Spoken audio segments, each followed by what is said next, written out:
राधे राधे दोस्तों। आज हम आपको सुनाएंगे एक चमत्कारी नेवले की कहानी।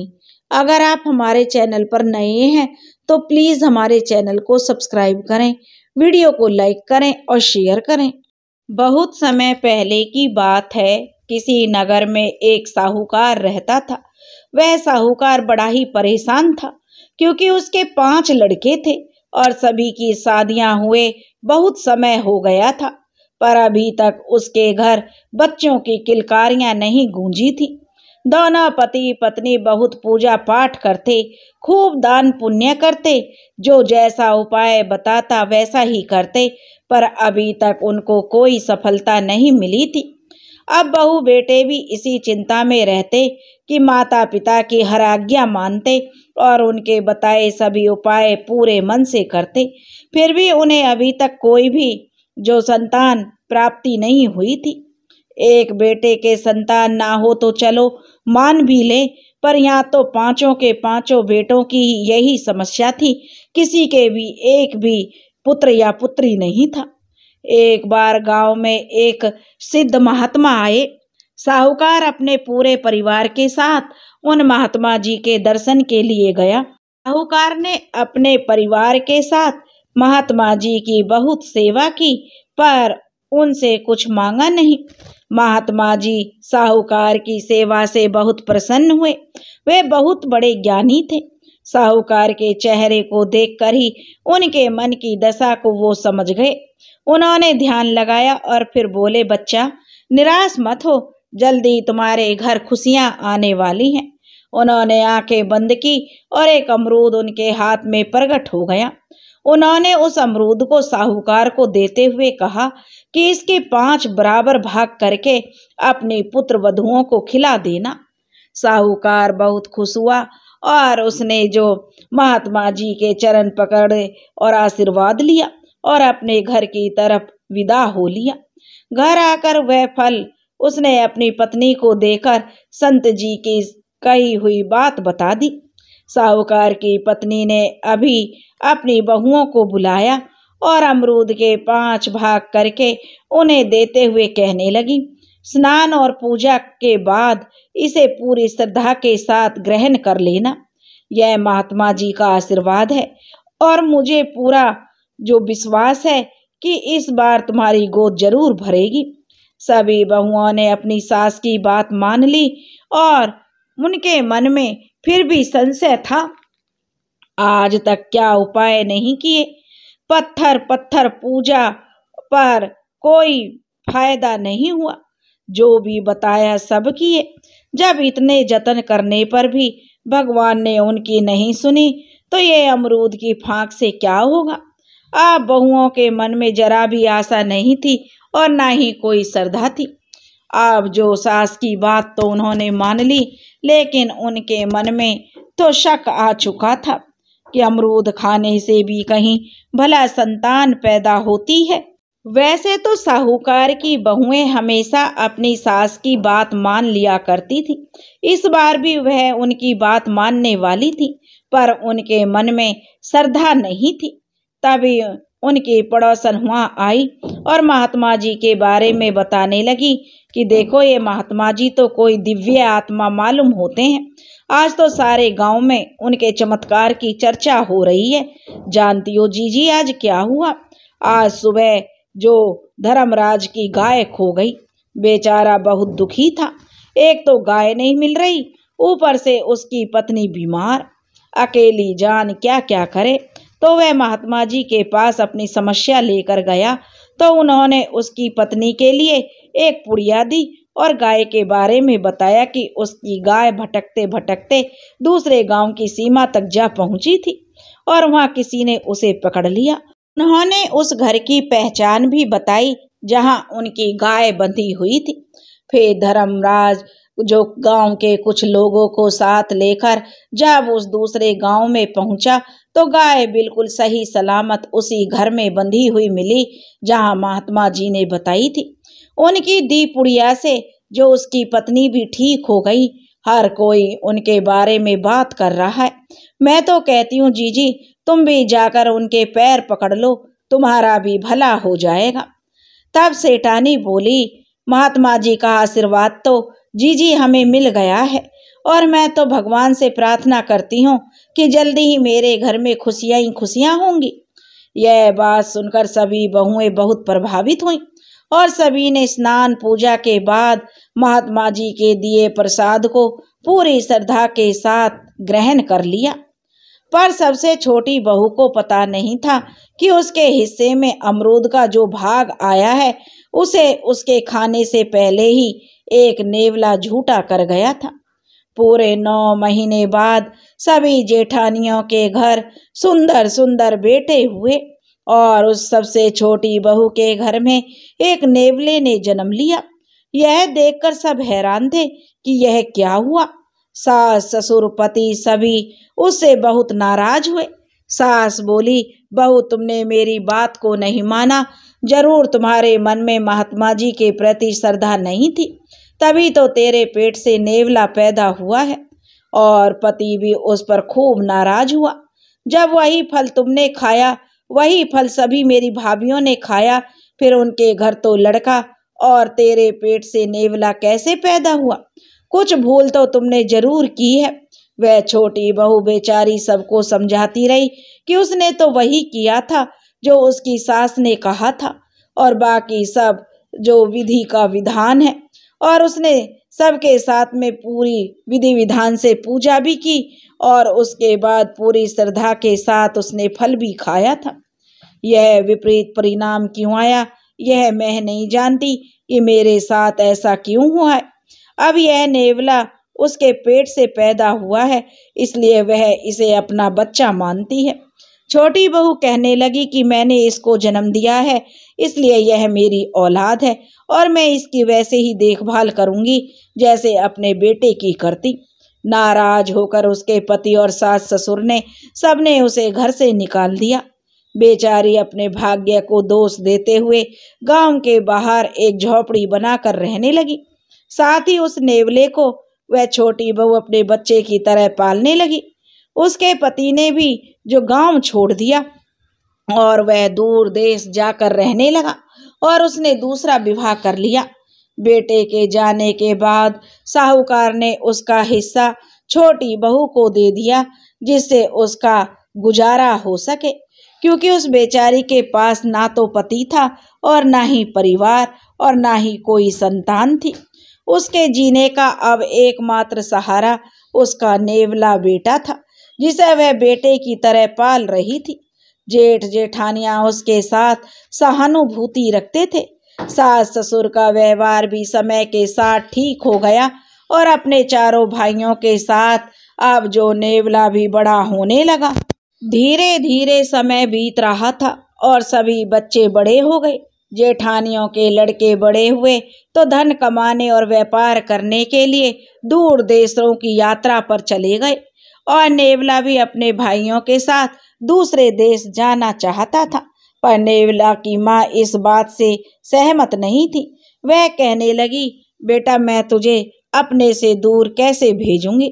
उसने नेवले को बहुत समझाया, बेटा वे सब तो बड़े हैं, ताकतवर इंसान हैं और तू ठहरा छोटा सा जीव, तेरी और उनकी क्या बराबरी है।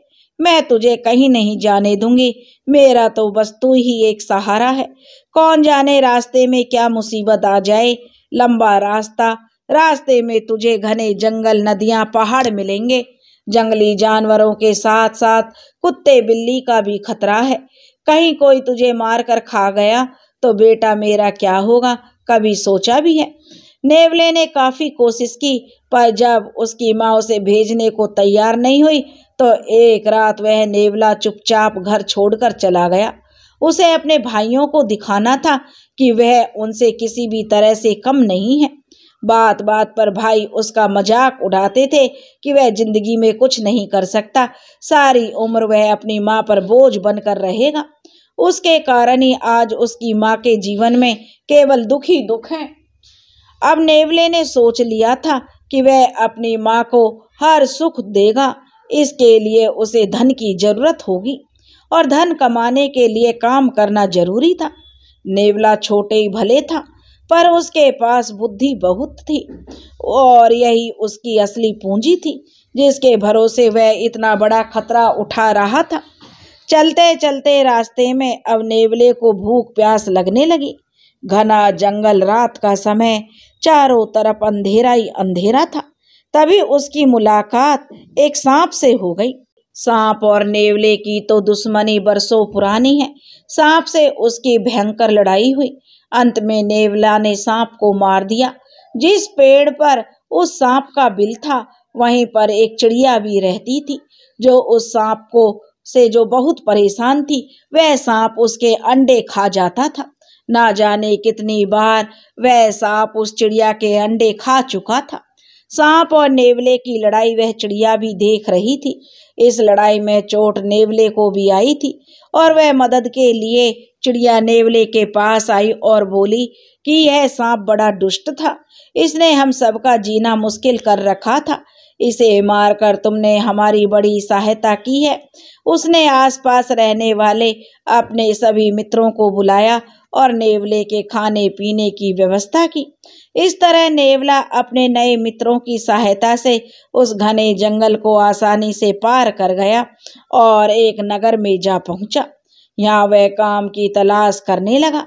सब उसका मजाक उड़ाते कि छोटा सा नेवला भला क्या काम करेगा, यह तो केवल छोटे बच्चों का दिल बहलाने की वस्तु है। नेवले को यह बात जच गई। एक दिन एक औरत, जिसे अपने बच्चे की देखभाल के लिए किसी की जरूरत थी, वह नेवले को मिली। वह नेवला उस औरत से बोला कि वह उसके बच्चे की देखभाल मुफ्त में कर देगा, अगर वह उसे रहने के लिए थोड़ी जगह और खाना देने का वादा करे। तब वह औरत बोली, तुम कैसे एक छोटे बच्चे को संभालोगे? तुम खुद ही कितने छोटे हो। नेवला बोला, मैं बच्चों को दूध पिला दूंगा, अगर वो रोएगा तो उसके लिए थाली बजा दूंगा, पर तुम एक बार मुझे काम पर रखकर तो देखो। अगर काम अच्छा न लगे तो मुझे भगा देना। वैसे भी मैं कौन सा तुमसे वेतन मांग रहा हूँ। वह औरत भी बड़ी कंजूस थी, मुफ्त का सौदा हाथ से कैसे जाने देती। वह नेवले को अपने घर नौकरी पर रख लेती है। नेवला उस औरत के घर काम करने लगा था। वह बच्चे को संभालता, उसके साथ खेलता, कुछ छोटे छोटे काम भी वह उसके कर दिया करता था। वह औरत और उसका परिवार अब नेवले से बहुत प्यार करने लगे थे। उस पर सब विश्वास करने लगे थे और अपने घर के सदस्य की तरह ही उस नेवले को रखने लगे थे। धीरे धीरे अब समय बीतने लगा। इधर नेवले की माँ को अब यकीन हो गया, उसका बेटा अब कभी नहीं लौटेगा। वह सोचती कहीं जंगल में कोई जानवर उसे खा ना गया हो, किसी नदी नाले में कहीं डूब ना गया हो। वह बेचारी रात दिन बस रोती रहती और उसकी रक्षा के लिए भगवान से प्रार्थना करती रहती। उसकी बची हुई आशा भी तब समाप्त हो गई जब जेठानियों के बेटे वापस लौट आए और उनके साथ उसका बेटा नेवला वापस नहीं आया था। इधर नेवले को भी माँ की याद अब सताने लगी, तो वैसे भी वह उनको बिना बताए आया था। माँ का चिंता से बुरा हाल हो रहा होगा, यह भी उसने सोच रखा था। यह उसे भी पता था कि माँ कितनी परेशान होगी उसके लिए। एक दिन जब घर पर कोई नहीं था, नेवले ने बच्चे से कहा, चलो आज एक नया खेल खेलते हैं। इसका नाम है खजाने की खोज। नेवले ने कुछ चमकदार पत्थर के टुकड़े घर के अलग अलग हिस्से में छुपा दिए। दोनों खेल जो शुरू कर दिया और खेल खेल में बच्चा एक एक करके सभी पत्थर के टुकड़े खोजता गया और उसे इस खेल में मजा आ रहा था। तब उसने उस औरत के बच्चे से पूछा, बताओ तुम्हारे माता पिता अपना धन कहाँ रखते हैं? बच्चे ने सारी बात सच सच नेवले को बता दी कि उसकी माँ अपने गहने और पैसे चूल्हे के नीचे और पिताजी चक्की के नीचे रखते हैं। नेवले ने बच्चे से इस खेल के बारे में किसी को भी कुछ नहीं बताने को कहा, पर बच्चा तो बच्चा होता है।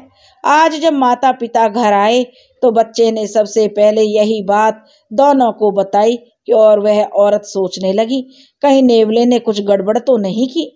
वैसे भी वह बिना वेतन के काम कर रहा था, कहीं उसकी नीयत में खोट तो नहीं आ गया। अपनी तसल्ली के लिए रात को उसने अपने छुपाए हुए धन को देखा। सब कुछ अपनी जगह पर था। नेवला भी उसको देख रहा था। उसे बच्चे की बात पर पूर्ण विश्वास नहीं था। पर अब उसने सब अपनी आंखों से देख लिया था। कुछ दिन नेवला बच्चे के साथ यही खेल खेलता रहा।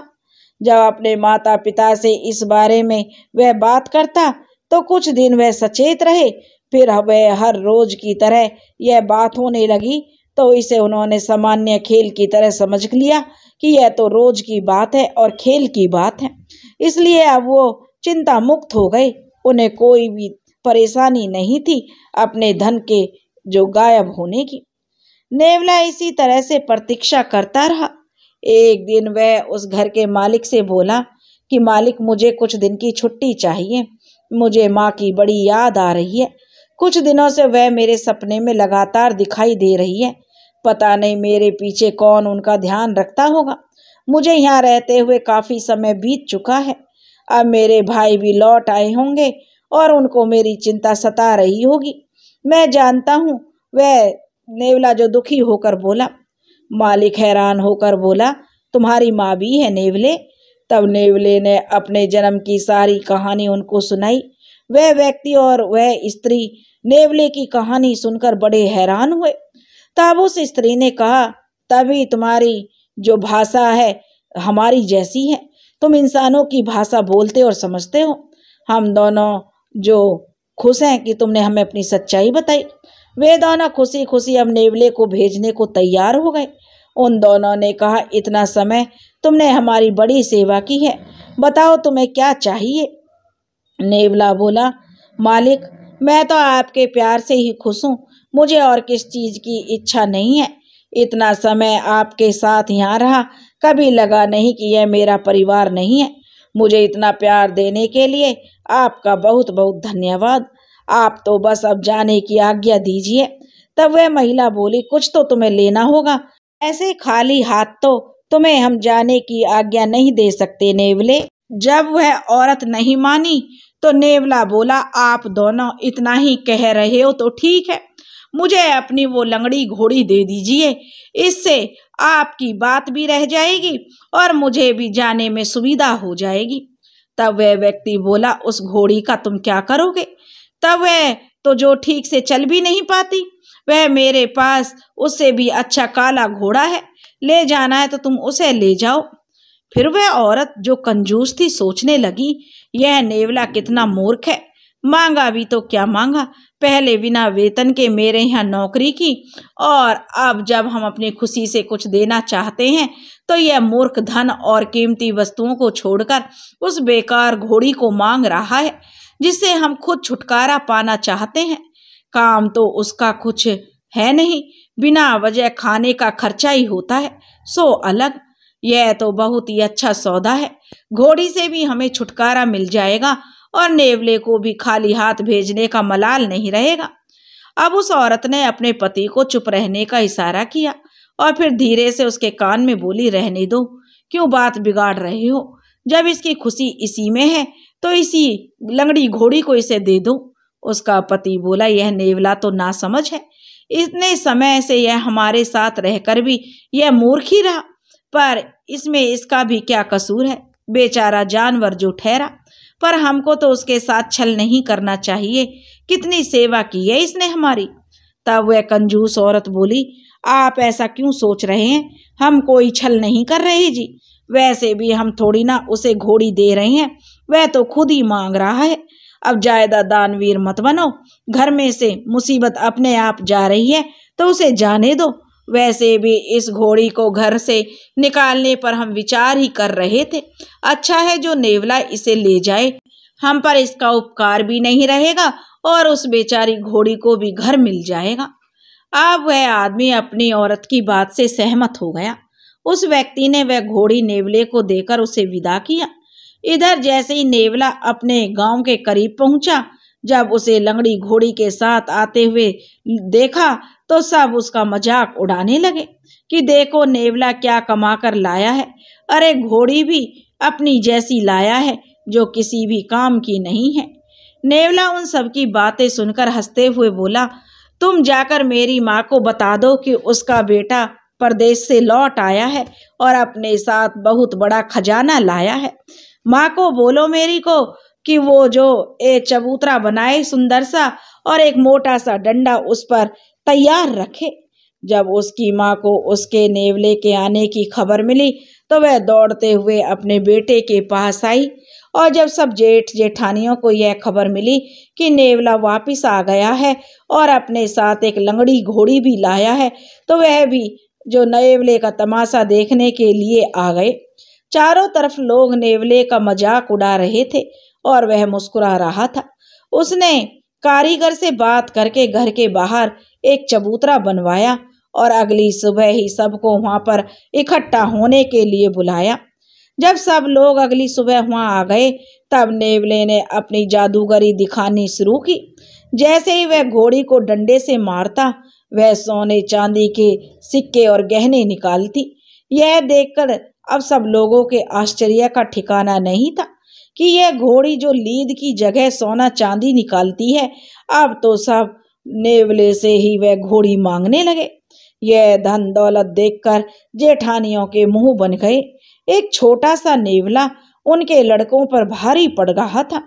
इतना धन तो वह सब भी मिलकर नहीं कमा पाए थे जितना नेवले के पास एक ही दिन में जमा हो गया था। यह जादुई घोड़ी है, अब सबको यही घोड़ी चाहिए थी। सब ज्यादा से ज्यादा दाम लगाकर भी अब उस लंगड़ी घोड़ी को खरीदना चाहते थे। अब नेवले के भाई नेवले से बोले, भाई नेवला, हम सब एक परिवार के हैं, तुम्हें तो खजाना मिल गया भाई। नेवले, कुछ तो हमारी भी सोचो।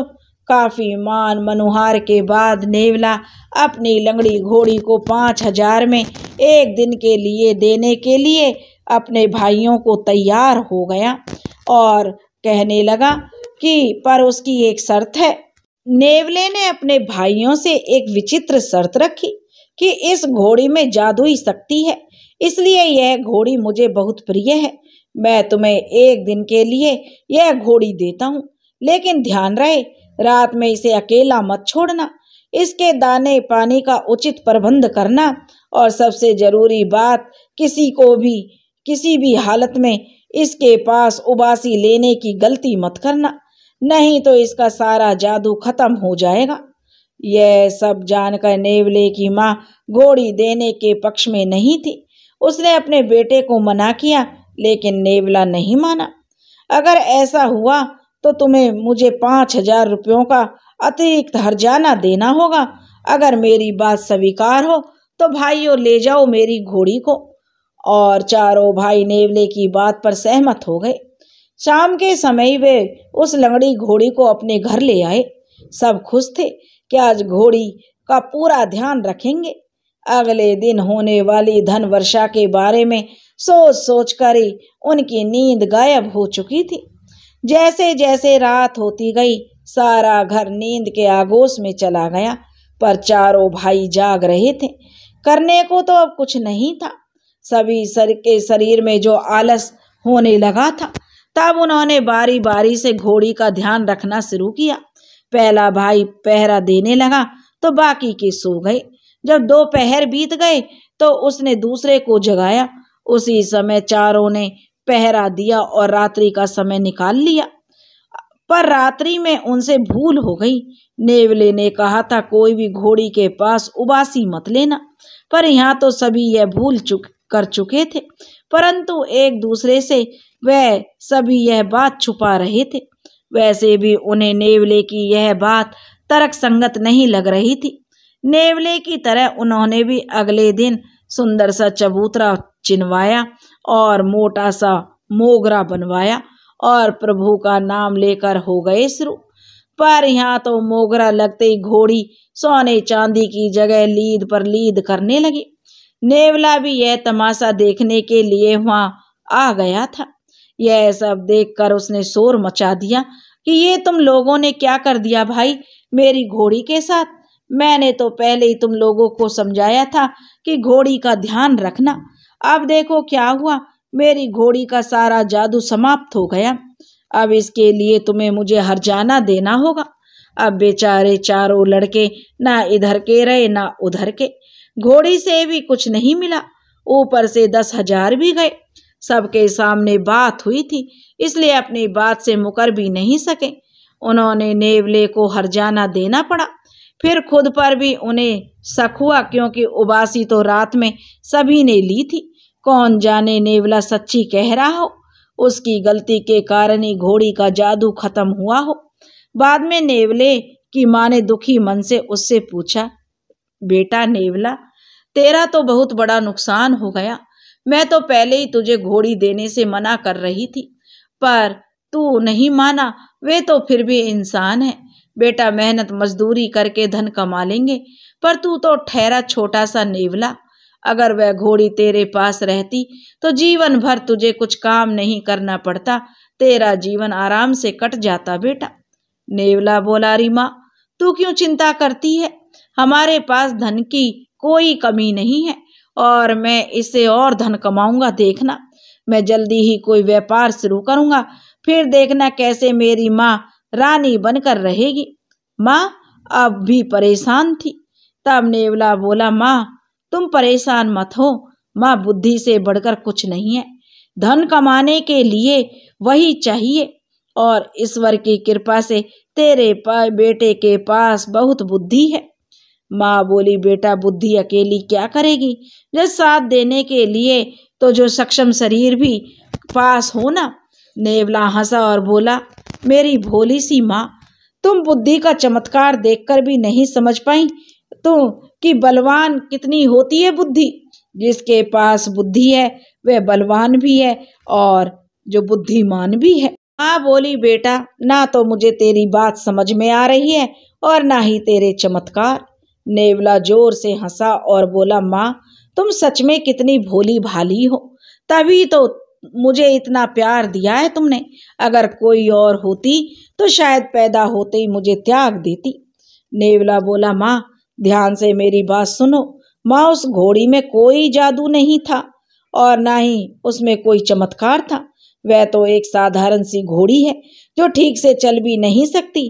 तेरे बेटे ने अपनी बुद्धि से यह सब किया है और उसे साधारण से जादुई घोड़ी बना दिया। मैं जिस घर में काम कर रहा था माँ, उसकी जो मालकिन बड़ी धूर्त और कंजूस थी। उसने बहुत से लोगों का दिल दुखाया था। बेचारा काम ज्यादा करते, परंतु उन्हें उनकी पूरी मजदूरी तो छोड़ो आधी भी नहीं मिलती थी। जब मैं उसके घर में रह रहा था तो मैंने उसके सब भेद जान लिए और उसका सब धन और गहने इस घोड़ी को खिला दिए। जब मैंने अपने मेहनताना के तौर पर इस घोड़ी को मांगा तो उसने इसे मेरी मूर्खता समझकर हंसी खुशी मुझे यह लंगड़ी घोड़ी दे दी। जब यहाँ मैंने घोड़ी की थोड़ी सी घोड़ी को मूसल मारा तो वही सोना चांदी और गहने इसके पेट से निकल रहे थे, जिसे सब चमत्कार समझ बैठे। जब सारा धन इसके पेट से निकल गया तब मैंने इस लंगड़ी घोड़ी को शर्त के अनुसार अपने भाइयों को दे दिया। इस तरह मैंने इस बेकार सी घोड़ी से इतना सारा धन भी पा लिया और अंत में अच्छे दाम पर इसे बेचकर इसकी असली कीमत से कहीं अधिक मुनाफा भी कमाया। नेवले की सारी बातें सुनकर उसकी माँ की सारी परेशानी जाती रही। उसे यकीन हो गया कि उसका बेटा जीवन में कभी मार नहीं खाएगा, क्योंकि उसके पास बुद्धि रूपी बल है जो सबसे बड़ा है, जिसके सामने अच्छे से अच्छा पहलवान भी कुछ नहीं कर सकता। जब नेवला यह सब बातें अपनी माँ को बता रहा था, उस समय एक व्यक्ति उनकी सारी बातें छुपकर सुन ले रहा था। वह व्यक्ति असल में एक चोर था जो यहाँ चोरी करने के लिए आया था। उस दिन जब नेवले की घोड़ी धन वर्षा कर रही थी तब भीड़ में भी वह चोर मौजूद था और उसने सब कुछ देखा और सुना था। वह चोर अब सीधा नेवले के भाइयों के पास पहुंचा और अभी तक इसी वे गम में थे कि कैसे एक छोटी सी गलती के कारण उनके हाथ में आया खजाना उनके हाथ से निकल गया। उनके हताश और निराश चेहरे देखकर वह चोर बोला कि मैं ऐसा कुछ जानता हूँ भाइयों जो तुम लोगों के लिए जानना बहुत जरूरी है। यकीन मानो, आज जो हुआ है वह सही नहीं था, पर इसमें भाई तुम्हारा कोई दोष नहीं है। तुम्हारे साथ तो छल हुआ है, छल। चारों भाई बोले, कैसा छल?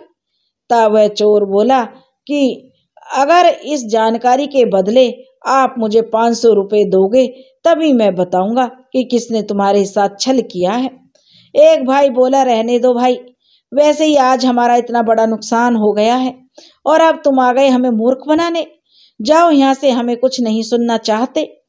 इस उसमें से जो तीसरा भाई बोला, लेकिन मैं तुम्हें रुपए दे सकता हूँ, अगर बताना है तो बताओ, नहीं तो अपना रास्ता नापो। लेकिन मैं तुम्हें 500 नहीं 100 रुपए दे सकता हूँ। चोर को लगा यह सौदा भी बुरा नहीं है, अगर उसने मोल भाव किया तो यह 100 रुपए भी नहीं मिलेंगे। उसने नेवले की कही सारी बात उन भाइयों के सामने बता दी। सच जानकर चारों लड़के बड़े क्रोधित हुए। एक मामूली से नेवले ने उनको मूर्ख बना दिया। यह बात उनकी बर्दाश्त के बाहर थी, पर अब हो भी क्या सकता था। सबके सामने नेवले ने उन्हें बेवकूफ बनाया था। यह सच अब वह सबके सामने लाकर अपना और मजाक नहीं बनवा सकते थे। उन्होंने नेवले को अब सबक सिखाने की सोची। चारों भाइयों ने मिलकर एक योजना बनाई जिससे कि सांप भी मर जाए और लाठी भी ना टूटे। अब उन चारों भाइयों ने उस चोर को ही अपनी योजना में शामिल किया और उस योजना को अंजाम देने के लिए उस आदमी को 1000 रुपये का लालच दिया। तो वह चोर झट से राजी हो गया। वह इस गांव का भी नहीं था, इसलिए अगर कोई उसे ऐसा करते हुए देख लेता तो कोई परेशानी नहीं थी। एक अनजान की बात पर कौन यकीन करता। इस तरह से उनका नाम इस साजिश में नहीं आ सकता था। उस व्यक्ति ने जाकर नेवले के घर में आग लगा दी। नेवला अपनी माँ के साथ गहरी नींद में सोया हुआ था। जब तक उसे पता चला बहुत देर हो चुकी थी। सारा गांव इस आग को बुझाने की कोशिश कर रहा था, पर आग तो जानबूझकर पूरे इंतजाम के साथ लगाई गई थी। जब तक उस पर काबू पाया गया तब तक नेवले का घर राख के ढेर में बदल चुका था। सबको लगा नेवला अपनी माँ के साथ इस आग में जलकर मर गया होगा, पर असलियत तो कुछ और ही थी। जब से नेवले के पास धन आया था, वह उसे सुरक्षित रखने के लिए घर में एक सुरंग उसने बना रखी थी, जो अभी पूरी तो नहीं बनी थी, पर इतनी जरूर बन गई थी जहां नेवला अपनी माँ के साथ छुपकर अपनी जान बचा सके। उन माँ बेटे को जीवित देखकर अब वे चारों भाई खुश तो नहीं हुए, पर क्योंकि अब नेवले के पास कुछ नहीं बचा था, इसी बात से वो चारों भाई खुश थे। उन्होंने अपना हिसाब नेवले से चुकता कर दिया था। नेवले की माँ को बेटे की सारी बातें याद थी, इसलिए वह घर जल जाने से थोड़ी निराश जरूर हुई, पर बेटे की बुद्धि पर उसे पूरा विश्वास था। वह जरूर इस मुश्किल का हल निकाल लेगा। अगले दिन नेवले ने एक बैलगाड़ी किराए पर ली और सारी राख उसमें डालकर गांव से निकल पड़ा। गांव के बाहर आकर उसने नीचे की राख को खांड से ढक दिया और चल दिया अपने रास्ते। चलते चलते रास्ते में उसे एक सेठानी मिले। उनकी गाड़ी के बैल थक गए थे, जबकि उन्हें आज शाम से पहले पास के गांव में एक शादी समारोह में पहुंचना जरूरी था। सेठ ने नेवले से प्रार्थना की, हे नेवले, तुम्हारी बड़ी मेहरबानी होगी जो तुम हमें अगले गांव तक छोड़ दो। सांझ से पहले हमारा वहां पहुंचना बहुत जरूरी है। वह शादी मेरी साली की है। हम पहले ही बहुत समय गंवा चुके हैं।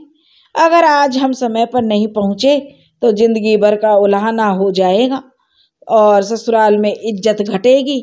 सो अलग, मैं इसके लिए तुम्हें कुछ रुपए भी दे दूंगा। नेवला गौर से उसकी पत्नी यानी सेठानी जी को देखने लगा, जो गहनों से लदी हुई थी। वह समझ गया कि सेठ झूठी कहानी बना रहा है, असल में उसे चोर डाकुओं का डर है। नेवला बोला, आप भले आदमी लगते हो, आपकी मदद करके मुझे खुशी होगी, पर मैं एक व्यापारी का सामान लेकर जा रहा हूँ। समय से और सुरक्षित इस सामान को उस तक पहुँचाना मेरा पहला कर्तव्य है। इस समय मेरी गाड़ी खांड से भरी हुई है। रात होने से पहले मुझे दूसरे गांव में जाना है। आप जिस गांव में जा रहे हैं वह दूसरी दिशा में पड़ता है। आपकी मदद की तो मुझे अपनी मंजिल तक जाने में देर हो जाएगी। अंधेरा होने पर वहां चोर डाकुओं का खतरा बढ़ जाएगा। मैं इतना बड़ा खतरा नहीं उठा सकता, इसलिए आप मुझे माफ कर दीजिए। नेवला आगे बढ़ने लगा तो सेठ ने रुपयों से भरी थैली उसकी ओर बढ़ा दी और बोला, देखो भाई नेवले, हमें बस थोड़ी सी जगह दे दो बैठने के लिए। एक स्त्री के साथ में अकेला रात को यहाँ नहीं रुक सकता, जरा बात को समझो। नेवला बोला, सेठ जी, मैं आपकी परेशानी समझ रहा हूँ, आप भी तो मेरी बात समझो। सेठानी ने देखा कि बात नहीं बन रही तो उसने अपने हाथ से सोने का एक कंगन निकालकर नेवले की तरफ बढ़ा दिया कि नेवले मान जाओ। अब हर एक शर्त के साथ नेवला सेठ सेठानी की मदद करने को आखिरकार तैयार हो गया। नेवला बोला कि ध्यान रहे, मैं आपकी मदद कर रहा हूँ, किसी भी हालत में आप दोनों को पादना नहीं है। अगर ऐसा हुआ तो मेरी गाड़ी की सारी खांड राख बन जाएगी, फिर आपको मुझे खांड से भरी गाड़ी देनी होगी। सेठ सेठानी ने उनकी शर्त मान ली। सेठ सेठानी दोनों इसके लिए तैयार हो गए। रास्ते भर दोनों ने पूरी कोशिश की, पर ना चाहते हुए भी सेठानी ने पाद दिया। सेठ को इसका पता चल गया, पर उसे नेवले की बात जो बचकानी लगी। भला ऐसा भी कहीं होता है, पादने के कारण खांड कहीं राख बनती है। उसने तो समय और परिस्थितियों को देखते हुए नेवले की शर्त जो मान ली थी। अब उसने पत्नी को आराम से बैठे रहने को कहा। जंगल पार करके वे अपने मंजिल पर पहुंच गए थे। सेठ सेठानी नेवले को धन्यवाद बोलकर जाने लगे। तब नेवला बोला, रुकिए सेठ जी, पहले मैं जांच कर लूं मेरी गाड़ी का सामान ठीक है कि नहीं, उसके बाद आप जा सकते हैं। नेवले ने गाड़ी पर से पर्दा कुछ इस तरह से हटाया कि खांड के नीचे छुपी राख साफ नजर आने लगी। नेवला बोला, देखा सेठ जी, इसलिए मैं तुम्हारी मदद करने को तैयार नहीं था। जिसका डर था वही हो गया।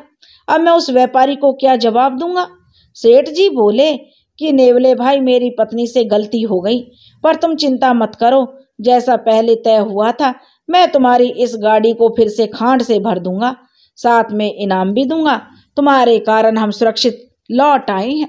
सेठ ने भी अपना वादा पूरा किया। नेवला खांड से भरी गाड़ी और धन लेकर अपने घर लौट आया। गांव में यह बात जंगल की आग की तरह फैल गई कि नेवला राख के बदले खांड का सौदा करके आया है। जब यह खबर नेवला के चारों भाइयों के पास पहुंची तो सब बड़ी हैरान हुए कि नेवला तो बड़ा चालाक है। जाने ये कौन सी जादूगरी जानता है जो हर बात मुश्किल से मुश्किल जो बात को भी अपने फायदे में बदल लेता है। वे चारों भाई एक बार फिर नेवले के पास पहुंचे उसका भेद जानने के लिए। नेवला भी कहाँ कम था। उसे किसी से मालूम हो गया था कि उसके चारों भाइयों की साजिश के कारण ही उसके घर में आग लगी है। वह नेवला उन चारों भाइयों को कहता है कि भाई अब क्या बताऊं, दूर प्रदेश में ऐसे बहुत से लोग हैं जो राख के बदले खांड ही नहीं धन भी देने को तैयार हैं। अगली बार मैं जब जाऊंगा तो खांड नहीं धन की गाड़ी भर कर लाऊंगा। यह पहली बार था कि मैं ठीक से सौदा नहीं कर पाया। उसने नकली अफसोस जताते हुए नेवले ने अपने भाइयों से कहा। नेवले की बात सुनकर चारों भाई खुश हो जाते हैं। वे नेवले से सारी बातें पूछकर परदेश जाने का निर्णय लेते हैं। अब सबसे पहले उन्हें ज्यादा से ज्यादा राख का इंतजाम करना था। जो उन्होंने नेवले के साथ किया वही अपने घरों के साथ करते हैं। अब उन चारों भाइयों के माता पिता उन्हें समझाने की बहुत कोशिश करते हैं कि अरे हमने तो ऐसा सौदा होते हुए अपने जीवन में ना तो कभी देखा है और ना ही सुना है। कहीं तुम ज्यादा लालच में जो हाथ में उसे भी ना गंवा बैठो। पर चारों ने किसी की नहीं सुनी और अपने मन की करने लगे, और वे भी यही करते हैं और अपने अपने घरों को जलाकर उसकी राख गाड़ी में लेकर बेचने चल देते हैं। कोई उनको भी राख के बदले खांड देगा यह उम्मीद में वह कई गांव घूम आते हैं, पर वे कहते हैं कि राख के बदले खांड ले लो, राख के बदले खांड दे दो, राख के बदले खांड ले लो। जो भी उनकी बात सुनता खूब हंसता कि कैसे मूर्ख हैं, भला कोई राख के बदले खांड का सौदा क्यों करेगा। अंत में वे सभी थक कर वापिस घर लौट आते हैं। नेवले पर उनका गुस्सा इतना अधिक था कि इस बार वे उस नेवले को जान से मारने का जो निश्चय करते हैं और उसे मारने की योजना बनाने लगते हैं, क्योंकि चारों भाइयों के अब घर भी जलकर राख हो चुके थे। अब वे चारों भाई गांव लौटकर सीधे नेवले के घर पहुंच जाते हैं। दूर से ही नेवले की मां उन्हें देखकर समझ जाती है कि आज जरूर कुछ अशुभ होने वाला है। वह घबरा जाती है। वह सीधा घर के अंदर दाखिल होकर घर का सामान इधर उधर फेंकने लगती है। वह उन्हें समझाने का प्रयास करती है कि इस समय नेवला घर पर नहीं है और उन्हें बाद में आना चाहिए। पर जब उन चारों का गुस्सा शांत हो जाए तब वे आराम से बैठकर बात करेंगे, लेकिन वे चारों उसकी बात पर विश्वास नहीं करते। वह उनके घर के सामान को इधर उधर फेंकने लगते हैं। उन्हें लगा कि नेवले को बचाने के लिए उनकी चाची झूठ बोल रही है। एक कमरे का द्वार बंद था तो वे चारों उसी की ओर बढ़ने लगते हैं। उन्हें यकीन था नेवला जरूर यहीं पर छुपा बैठा होगा। नेवले की माँ उन्हें वहां जाने से रोक रही थी और वे जबरदस्ती कर रहे थे। अकेली बूढ़ी औरत उन चार नौजवानों के सामने कब तक टिकती। इसी आपाधापी में वो जोर से नेवले की माँ को दूसरी ओर धकेल देते हैं। धड़ाम के साथ ही गिरने की आवाज होती है और वो गिर जाती है। उसके बाद फिर वह कभी नहीं उठती। उस दरवाजे के पीछे नेवला जब भी नहीं मिला तो सभी लड़के घर को तहस नहस करके बाहर उसकी खोज में निकल जाते हैं। उधर वह बूढ़ी औरत का भी ध्यान नहीं दिया और जब नेवला घर वापस आता है तो अपने घर की यह दशा देखकर दंग रह जाता है। उसे जमीन पर अपनी माँ पड़ी नजर आती है। जल्दी वह उसके पास जाता है पर उसके आने से पहले उसकी माँ दम तोड़ चुकी थी, क्योंकि नेवले के आने में देर हो चुकी थी। उसकी माँ यह संसार छोड़कर जा चुकी थी। शोक से व्याकुल नेवला गाड़ी में अपनी माँ के पार्थिव शरीर को लेकर शमशान भूमि की तरफ चल देता है। जब चारों भाइयों को इसकी सूचना मिलती है तो वे भी परिवार सहित वहां आकर अपनी गलती की माफी मांगने लगते हैं। गुस्से में उनसे जो अनर्थ हो गया उसके लिए वे दिल से दुखी थे। वे नेवले को मारना चाहते थे, उसकी निर्दोष माँ को मारने का उनका कोई इरादा नहीं था। नेवला जब जा रहा था तब रास्ते में एक सेठ अपनी सेठानी के साथ और अपनी बेटी के साथ जाता हुआ मिला। वह परदेसी था। शायद वह रास्ता भटक चुका था। नेवले की गाड़ी देखकर उसने सहायता के लिए उसे रोका। बोला, भाई मैं दूर देश से आया हूँ, मेरे साथ मेरा परिवार है, हम रास्ता भटक गए हैं, क्या तुम अपनी गाड़ी में हमें बैठा लोगे और किसी गांव में छोड़ दोगे तो तुम्हारी भाई बड़ी मेहरबानी होगी। सेठ ने बहुत ही विनम्रता से कहा था और सेठ की विनम्रता और परेशानी देखकर नेवला बोल नहीं सका। ना नेवले ने उन तीनों को अपनी गाड़ी में बिठा लिया, लेकिन सेठ की लड़की गाड़ी में बैठी हुई उस घूंघट वाली औरत का चेहरा देखने के लिए उत्सुक थी, जो बिल्कुल चुपचाप बैठी हुई थी। नेवला बोला, यह मेरी स्त्री है, आज सुबह हमारी लड़ाई हो गई है इसलिए नाराज है तुमसे। अगर किसी ने भी इसका घूंघट हटाया और इसका मुख देख लिया तो अच्छा नहीं होगा, इसलिए तुम तीनों से मैं कह रहा हूँ कि इसका घूंघट मत उठाना। यह बहुत सुंदर है, इसलिए आज तक मेरे सिवाय किसी के आगे इसने अपना मुख नहीं खोल दिखाया है। यह बात सुनकर तो उन तीनों की उत्सुकता और बढ़ गई। अगर यह औरत सच में इतनी सुंदर है तो फिर तो इसे देखना और भी जरूरी हो गया। नेवले के मना करने के बाद भी सेठ की लड़की ने धीरे से घूंघट उठाकर उसका चेहरा देख लिया तो उसकी चीख निकल गई। नेवला समझ गया कि लड़की ने घूंघट हटाकर उसकी माँ का चेहरा देख लिया है। उसने गाड़ी रोक दी और बोला, ये क्या किया तुमने? मेरे मना करने के बाद भी तुमने इसका चेहरा देख लिया। तुम्हारे कारण अब इसकी मौत हो गई है, अब तो तुम्हें इसकी कीमत देनी होगी। सेठ बोला, कैसी बातें करते हो नेवला, कैसी कीमत?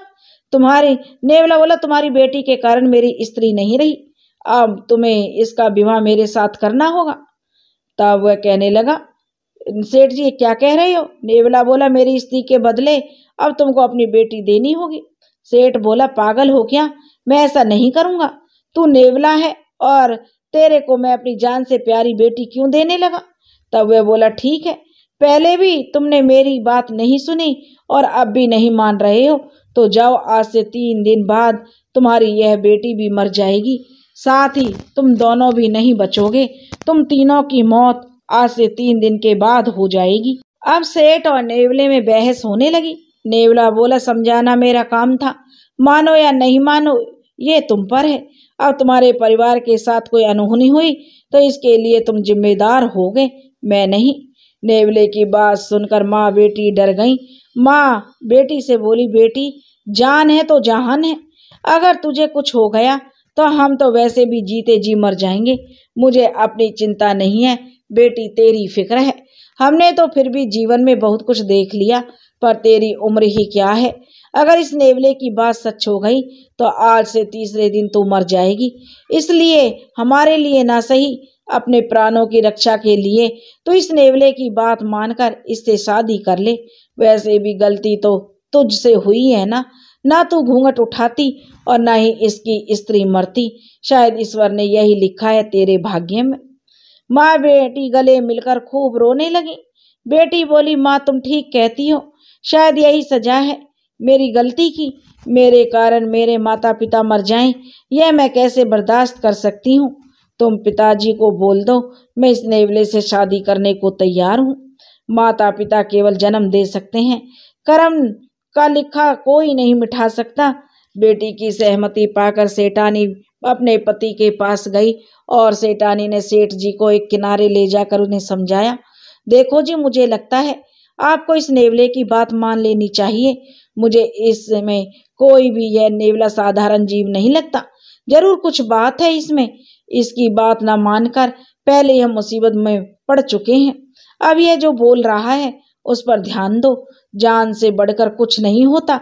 अगर प्राण ही ना रहे तो कैसी बेटी, कैसे माता पिता। सेठ जी बोले, कैसी बातें कर रही हो सेठानी, यह एक नेवला है, इसके साथ अपनी बेटी ब्याह दूं? ऐसे तो उसका जीवन नष्ट हो जाएगा। जानवर और इंसान की कहीं शादी होती है? कभी किसी ने देखी है? आज तक जो तुम मुझे समझाने आई हो ये उसे कुछ नहीं दे सकता। सेठ वहीं जमीन पर बैठकर विलाप करने लगा। सेठानी बोली, तुम्हें कहाँ से ये नेवला साधारण नजर आ रहा है? यह तो कोई चमत्कारी जीव लगता है, और कौन जाने इसका यह रूप भी मायावी हो। सेठ यह सुनकर हैरान रह गया। सेठानी बोली, माया नहीं तो और क्या है ये सब। इसने जो सब कहा है सच हुआ है। आप इसका चमत्कार देखे भी हो और कुछ समझ क्यों नहीं रहे? उसने अपनी बात पर जोर देकर कहा, पहला चमत्कार तो यही है सेठ जी, नेवला होकर भी यह हमारी भाषा बोल सकता है। दूसरी गलती है अपनी लड़की की है, जो उसने इसकी स्त्री का घूंघट उठाकर उसे देखा। इसने तो पहले से ही मना किया था और चेतावनी भी दी थी, हमने ये उसे अनसुना कर दिया। गलती तो हमारी हुई ना सेठ जी। अब अगर बेटी इसके साथ नहीं ब्याहेंगे तो उसके साथ साथ हम भी मारे जाएंगे, पूरा परिवार नष्ट हो जाएगा। ऊपर से अच्छा है कि यह विवाह करके हम सबकी जान बचा लें। अगर बेटी हमारे सामने मर गई तो वैसे भी हमारे जीने का क्या अर्थ रह जाएगा। कम से कम इस विवाह के बाद वह जीवित तो रहेगी। आप अब कुछ मत बोलिए, बस वही कीजिए जिसमें परिवार पर आई इस विपदा को टाला जा सके। बेटी और पत्नी दोनों के जोर देने पर सेठ जी ने उनकी अपनी जो जान से प्यारी बेटी की शादी नेवले से कर दी। सेठानी ने बेटी से कहा कि अब यह नेवला ही तेरा पति है, इसकी तू खूब सेवा करना, इसकी हर बात मानना, कभी इसे नाराज मत करना। जरूर इसे कोई गुप्त विद्या आती है या फिर इसके पास कोई गुप्त मंत्र है।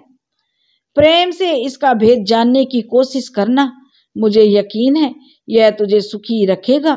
इस तरह सेठ सेठानी बेटी को विदा करके और नेवला अपनी दुल्हन को लेकर गांव लौट आता है और सारे गांव में बात फैल जाती है कि नेवला मरी हुई माँ के बदले दुल्हन लेकर आया है। सभी आश्चर्यचकित थे, कोई भी नेवले की जादूगरी समझ नहीं पा रहा था। ऐसा कौन सा जादू जानता है यह नेवला जो विपरीत परिस्थितियों में भी अपने अनुकूल बनाकर उसमें भी फायदा ढूंढ लेता है। जब यह खबर फैली कि नेवला अपनी मरी हुई माँ के बदले जो सुंदर दुल्हन लेकर आया है, तो सेठ की बेटी भी अब जान चुकी थी। जिसे उसके माता पिता चमत्कार समझ रहे थे, वह तो उसके पति की कुशाग्र बुद्धि थी। उसे नेवले से कोई शिकायत नहीं थी, वह खुश थी। अब उसके माता पिता को कोई खतरा नहीं था। जब यह बात नेवले के भाइयों को पता चली तो वे मूर्ख भी उसकी नकल करने के चक्कर में अपनी माँ को मारकर गाड़ी लेकर निकल पड़े। वे दूर दूर के गांव में जाकर जोर जोर से चिल्लाते, कोई मरी माँ के बदले में दुल्हन दो, कोई मेरी मरी माँ के बदले में दुल्हन दो। कुछ लोगों ने उन्हें मूर्ख समझकर उनकी हंसी उड़ाई तो कुछ लोगों ने राजा से शिकायत कर दी। उन्हें अपनी माताओं को मारने की सजा मिली और सभी को राजा ने मृत्यु दंड की सजा सुनाई। अपने किए की सजा मिली। इधर नेवला अपनी पत्नी के साथ खुश था। वह उसका पूरा ध्यान रखती थी। जब नेवले को उस पर विश्वास पक्का हो गया तो एक रात वह उससे बोला, मैं तुमसे बहुत खुश हूँ। तुम सच में मुझे प्रेम करती हो, यह मैं जान गया हूँ, पर मेरा तुम्हारा मिलन संभव नहीं है, इसलिए मैं तुम्हें इस शादी से आजाद करता हूँ। यह संदूक लो, इसमें बहुत धन है। इसे लेकर अब तुम अपने माता पिता के पास लौट जाओ। और उसकी पत्नी बोली, आज आपको क्या हुआ है जी? आप ये कैसी बातें कर रहे हैं? मैं आपको छोड़कर कहीं नहीं जाने वाली हूँ। नेवला बोला, बात को समझो। मैं तुम्हें चाहकर भी जीवन की सब खुशियां नहीं दे सकता और बिना मिलन के हमारा रिश्ता अधूरा ही रहेगा। वैसे भी तुमने यह शादी अपनी इच्छा से नहीं, डर के कारण की थी। उस समय अपने स्वार्थ के लिए मैंने तुमसे और तुम्हारे माता पिता से छल किया था। सच कहूं तो माँ के जाने के बाद मैं बहुत अकेला हो गया था, इसलिए उस समय यह सब कर बैठा। पर अब मुझे सब समझ आ गया है। पति पत्नी के रिश्ते का अर्थ मैं अब समझ गया हूँ। इसलिए मैं तुमसे अपनी गलती की माफी मांगता हूँ। तुम मेरे कारण अपना सुंदर जीवन क्यों व्यर्थ करना चाहती हो? तुम तो किसी राजा की रानी होने के योग्य हो। मुझ नेवले के साथ तुम्हारी क्या जोड़ी? तब नेवले की पत्नी बोली, आप जो भी कह रहे हैं, पर आप मेरे पति हैं और यही सच है। मुझे रानी बनने का कोई लोभ नहीं। मैं यहाँ आपके साथ खुश हूँ और अपनी अंतिम सांस तक आपको छोड़ नहीं सकती और न ही छोड़कर जाने वाली हूँ। उसकी बात सुनकर नेवला बड़ा खुश हुआ। वह तो केवल अपनी पत्नी की परीक्षा ले रहा था, अब वह उसका अपना राज बता सकता था उसे। नेवला बोला, ठीक है, तो मैं तुमको अपना असली रूप दिखाता हूँ। नेवला जो चमकने लगा और कुछ देर बाद एक सुंदर नवयुवक में बदल गया।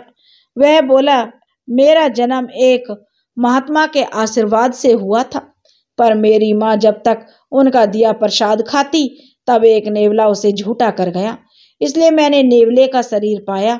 पर आधी रात के बाद कुछ समय के लिए मैं अपने वास्तविक रूप में आता हूँ। सेठ की बेटी उसका रूप देखकर बस देखती रह गई। वह बोली, ऐसा नहीं हो सकता कि आप हमेशा के लिए इसी रूप में रहें। नेवला बोला, यही तो मुश्किल है। मैं चाहकर भी ऐसा नहीं कर सकता। मुझे बस कुछ समय के लिए ही इंसान का शरीर मिलता है। मेरी माँ भी यह सच जानती थी और अब तुम मेरे इस सच की साक्षी हो और मेरे जीवन का वरदान और श्राप दोनों ही हैं। और उसने जो नेवले ने उदास होकर कहा तो सेठ की बेटी बोली, कोई तो उपाय होगा। आप इतने बुद्धिमान हैं, कुछ तो रास्ता जरूर निकालिए जिससे आपको इस नेवले के रूप से आजादी मिल जाए और आप हमेशा के लिए ऐसे हो जाएं। नेवला कुछ सोचते हुए बोला, अगर वे महात्मा जी मिल जाएं तो शायद कुछ हो सकता है, पर मैंने कभी उनको देखा नहीं, बस उनके बारे में सुना है अपनी माँ से। उनकी पत्नी जो नेवले की पत्नी खुश होते हुए बोली, ठीक है, तो अब हमें उनकी खोज करनी चाहिए। हमारी समस्या का केवल उनके पास ही समाधान है। कई महीनों की खोज के बाद महात्मा जी का पता चल गया और नेवला पत्नी के साथ उनके पास पहुंच गया। उन्हें अपनी सारी कहानी बताई। महात्मा जी को उन पर दया आ गई और उन्होंने अपनी शक्ति से नेवले को उसका इंसानी शरीर लौटा दिया। उसके बाद वह अपनी पत्नी के साथ जो खुशी से रहने लगा और अपनी बुद्धि के बल पर उसने बहुत सारा धन कमाया और अपने गांव का वह सबसे अमीर साहूकार बन गया था। सबसे ज्यादा पैसे वाला नेवला साहूकार था। दोस्तों, अगर आपको यह कहानी पसंद आई हो तो प्लीज हमारे चैनल को सब्सक्राइब करें, वीडियो को लाइक करें और शेयर करें। राधे राधे।